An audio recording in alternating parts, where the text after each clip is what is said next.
Swiggity swooty, howdy doody.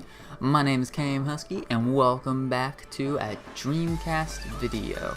Now, I've been reading a lot of the I Am Number 4 series. Great book series, by the way. Love it. And I've always been fascinated with superpowers. And yesterday, if you don't know what lucid dreaming is, it's when you dream and you know you're dreaming, so you can alterate your dreams according to however you want. So you can give yourself superpowers, you can add people.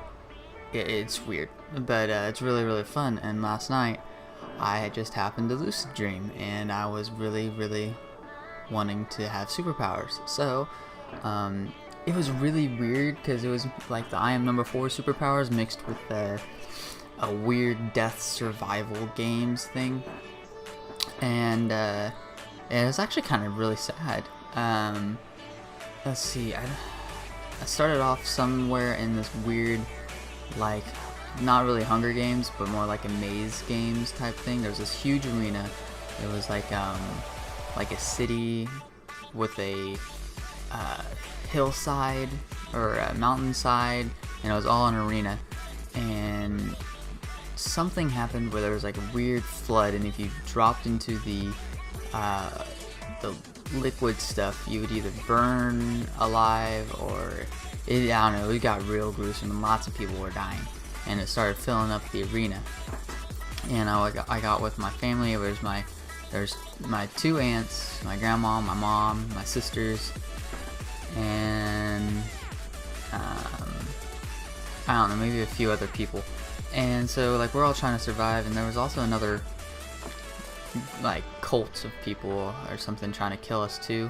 It was really weird. And so there's like only 3 entrances to the arena, and we bounced back and forth. And at this point, I'm not lucid dreaming yet, but it got to the point where we were going down zip lines and stuff, escaping the big flood thing that was filling up parts of the arena. And we got to like a factory that I don't know. It was like or more like a distribution center, or like if you ever worked retail, they have the back of the store where they bring the bus loads in or truckloads and they unload all the merchandise and stuff. It was basically that, and we were all there, and that was one of the exits to the arena. It was just one of the doors that opens for. But the thing was, if you took that exit, you would go into a little town where they would kill any of the people that escaped for some reason. Kind of like the Hunger Games, they did this over many years. And so we tried backtracking, and at some point I got knocked out, and then I woke up.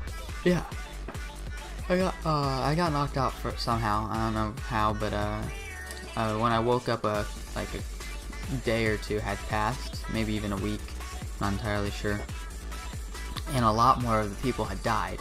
This time the flood had receded, and they were killing people left and right. There were like hundreds of people though, and I remember at some point I realized that a lot of my family wasn't with me, and it turns out that my mom, my sisters, and my grandma had all been killed. And that, ooh man, that turned this mood real south. And I think at that point, no, not yet, but we had escaped somehow, and then we were in my current house neighborhood, and it was more like post-apocalyptic, or it was a lot more survival of the fittest type. And somehow a whole bunch of the other people had survived. And man, this dream gets dark, because once I woke up in my house and I found out that my parents had died, or my mom had died, sisters had died, grandma, that's when I realized I was like dreaming, and I was lucid dreaming, but at the same time I was still dreaming. So it was like half lucid, half not. And so I started going around the neighborhoods and stuff, and I knew of some of the people that had actually killed my family. And so, I don't really. Oh, excuse me. I just woke up and took a shower. Yeah. Oh wait, that side. Yeah. But yeah. So I had started developing powers. I got the lumen going with my hands and having bright hands and being able to throw fireballs. I was able to fly. I was able to heal people. And I found one of the people that had killed my parents or whatever. And there was like an elaborate little thing where I pretended to be their friend, and then when they needed me, I think I killed them. I'm not entirely sure. But yeah, that was weird. And then there was a group of people. Yeah, there was these two big bulky dudes that came to. I was walking down the street towards my house, and my aunt was walking to her car, and they were about to like beat her up or something. And I got myself and I think somebody else, and I started throwing fireballs at them. I burned one of them a lot, and then I went to the backyard of my house, and the neighbors were trying to do like a little raid on our house. And so I did the same thing to them. I think I killed a couple, I'm not entirely sure. And I told them if they were ever to put my family in harm's way again, I would kill them. They didn't like that, but they accepted it and stopped treating us weird. And then there was this girl, she did something really bad, but she didn't kill anyone, so I did something to where I could have killed her, but I didn't, and I told her that I was sparing her life for some reason. I don't know. And so I let her go, and I said, because I'm sparing your life, you owe me, so if I ever need your help, I expect you to help me out. And before I woke up, my dream was going that route where she was supposed to help me at some point, but I did wake up before then. But then after the girl came around and I did all that, I started flying through the air, which, by the way, flying in a dream is really, really fun. I'm still tired, so I'm still yawning, but flying in a dream is extremely fun. And having all these powers and stuff was like nerd heaven. But yeah, there was a whole lot more. I woke up and I didn't really remember most of it until I was in the shower, and I was like, oh, that was a pretty cool dream. But there was a lot more that went on that I can't really remember. Bad guys and stuff.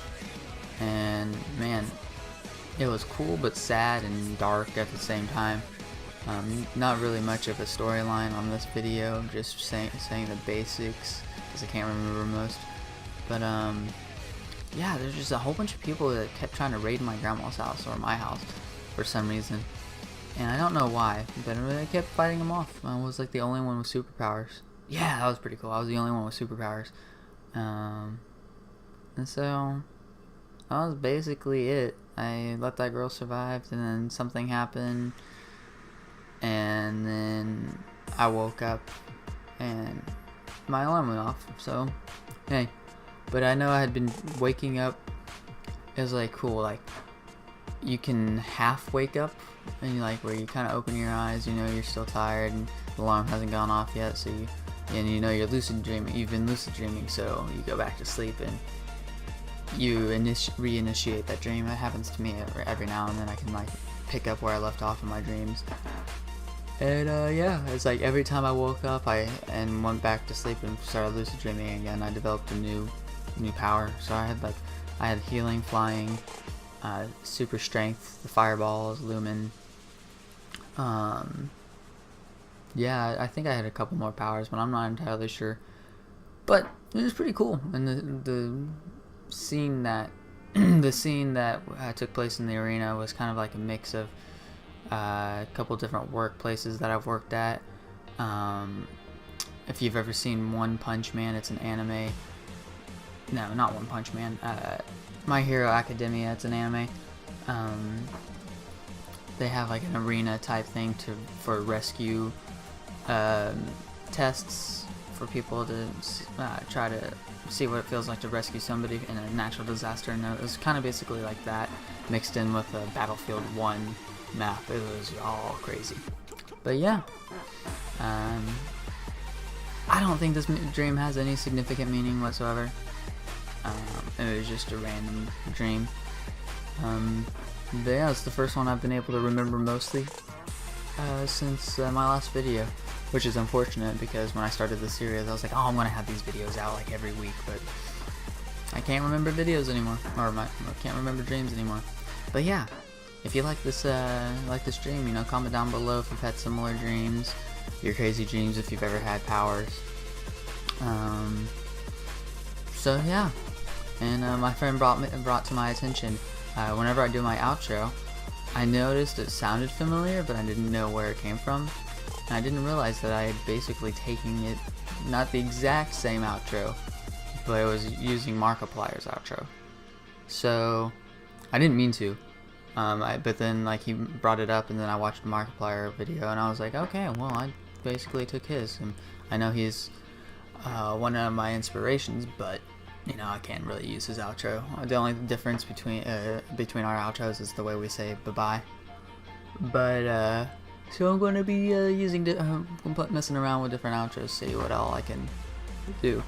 But thank you again so much for watching, and thanks for all the thanks for all the recent growth. We're at 86 subscribers right now. So welcome to the pack, everybody. And I will see you guys in your dreams. Bye bye.